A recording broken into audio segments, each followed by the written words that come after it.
najgori intro ikada. Danas ću vam pokažem kako da neki fajl prebacite u drugo mjesto za fajlove. To jest ne mora biti mjesto za fajlove, možete da premjestite na screen. Možete premjestiti, recimo imate neku video igru koju ste instalirali, ali hoćete da igrate, ne želite da ih otvarate pomoću fajlova. Tako da ću vam pokažem kako to da uradite. Prvi korak kliknite na start, drugi idete na dokumente. Dokumenti se nikada me neće čitati. Moj kompjuter je jadan. Evo ga, i kad ste to uradili, recimo imate neku video igru, kao na primjer ova video igra, i vi hoćete nju da premjestite. Evo, znači kliknite na ovo. Kliknite na ovo ovdje kao što vidite, kliknite na ovo ovdje što sada pokazujem mišem i onda recimo imate sve fajlove koje želite da prebacite na vaš kompjuter. Kliknite desni klik na taj fajl, desni i lijevi klik i onda vidite da ćete promijeniti taj fajl i pustite ga. Premjesti u radnu povijest, piše kao da premjestim, ali ja neću premjestiti. Neću da premjestim. Kliknite desni klik i idete na premjesti ovdje. I evo, znači imate fajl koji ste premjestili. Ovo nije video igra, ovo je samo fajl. Tako da vidite, ja sam premjestio trenutno jedan fajl koji sam premjestio. I onda, ako na primjer imate neki fajl koji želite da premjestite iz lokalni disk. Evo vidite, ja imam dosta njih iz lokalni disk.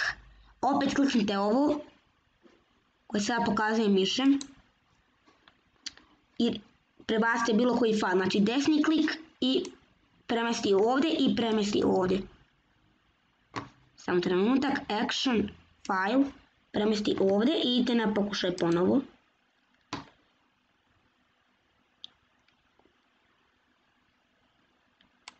Znači vidite sada neće se prilagodi kod mene, ali recimo imate neki drugi fajl, kao na primjer video zapise, pogotovo neće moći, ali recimo imate action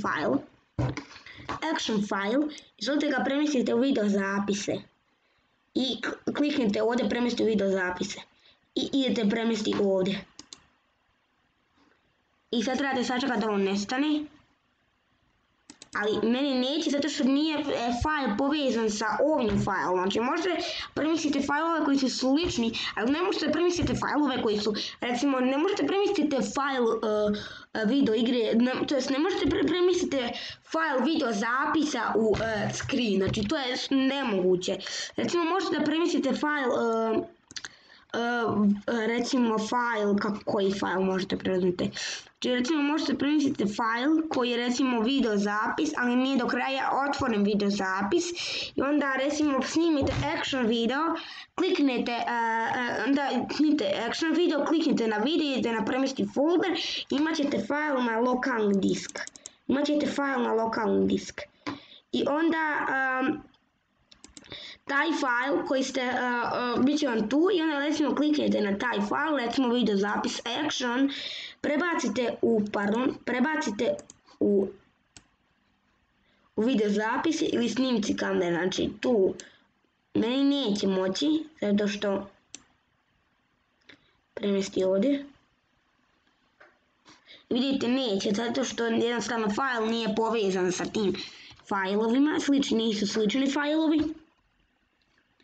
Imate action fajlove koji sam ja snimio, evo, audio, bla bla bla, i to nećete moći premjestiti. Vidite, ako se pojavi ovo ovdje kao, ja mislim da će ovo moći zato što je ovo audio, da, to je moglo, zato što je ovo bio audio. I to se premjestilo u audio. Sada imate audio u vašem video zapisima, kao što vidite.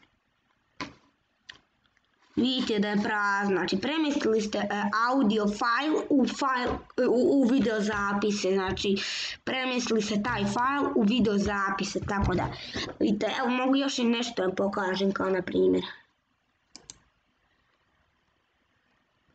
Evo vidite koliko sam ja, recimo BlueStacks ja hoću da premjestim. iako ja imam BlueStacks. Vidite, imam BlueStacks. Recimo Rockstar Games Presents ili OBS Studio ili tako nekako. Evo recimo Rockstar Games. Kliknite na desni klik i neka će vam se učitavati zato što ste previše kliknuli u taj fajl. Sad trebate malo sačekati da se prilagodi. Evo, ako vam i dalje to piše, znači da ćete morati sačekati da se to malo prilagodi više nego inače. Kao što sam rekao, isto sa Wondershake Filmorom. Kliknite na recimo Rockstar Games file. Desnim klikom kliknite na Rockstar Games file, ne znam što sada u mene neće. Vjerovatno zato što sam previše klikto. Evo recimo ja imam file World of Warship, znači kliknite na taj file i onda će vam se pojaviti možete desnim ili lijevim klikom, jako ja bih preporučio desnim, zato što je bolje. Premjestite ovdje i kliknite premjestiti ovdje i imat ćete tu video igre koji ste skinuli World of Warship ili razne igre što se tiče fajlova. Znači možete razne tako fajlove istim tempom da premjestite, znači desni klik kliknete i onda jednostavno desni klik kliknete i onda će vam da pojaviti premjesti ovdje, crnim slovima će pisati baš ono zacrnjeno, kliknite premjesti ovdje i vaš fajl će biti premješten u to gdje ste htjeli da premjestite. Ali kažem, ne mogu fajlovi, mogu samo fajlovi koji su slični, tako da ne mogu, znači kada na primjer vidjeli ste audio se premjesti u video zapis, to je slično, tako da nas sam pomogao u video zapisu koji je bio malo duži nego inače i da mi se vidim u sljedećem video zapisu. Pozdrav!